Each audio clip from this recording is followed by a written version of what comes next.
In this video, I'll walk you step by step how to use the attendance portal in your SimpleGym account.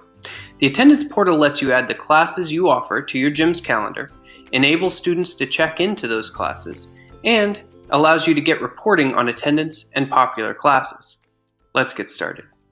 First, click Attendance on your sidebar menu and the Calendar tab. This screen shows all of your gym's existing classes and when they are offered. Click Plus Class to add a new class to your gym's calendar. Then we'll enter the class details. A few notes. If you cap the number of students in the class, enter it.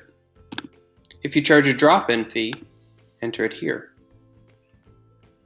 For ongoing classes, you can leave end date blank. And once you've completed all of the fields, you can click Save, and you'll have now added a class to your gym's calendar. Now let's look at how students can check in for classes. Click the Check-ins tab. Here you'll see all of the classes offered today. Gyms often choose to use an iPad or tablet and log into their SimpleGym account from that so that they can display it on a separate tablet or iPad when checking in, whereas other gym owners like to check in students themselves. Either way, whether you or the member using a tablet will click the check-in icon and search for their member's name.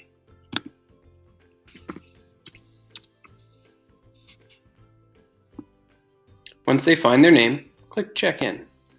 If someone's checked in an error, you can back out of it.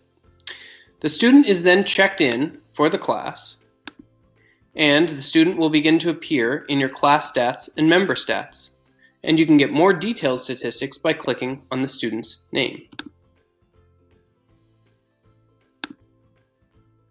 If you have any questions about the attendance portal, check out our detailed support article, or if you have a question we haven't covered, you can ask our team directly by creating a support ticket.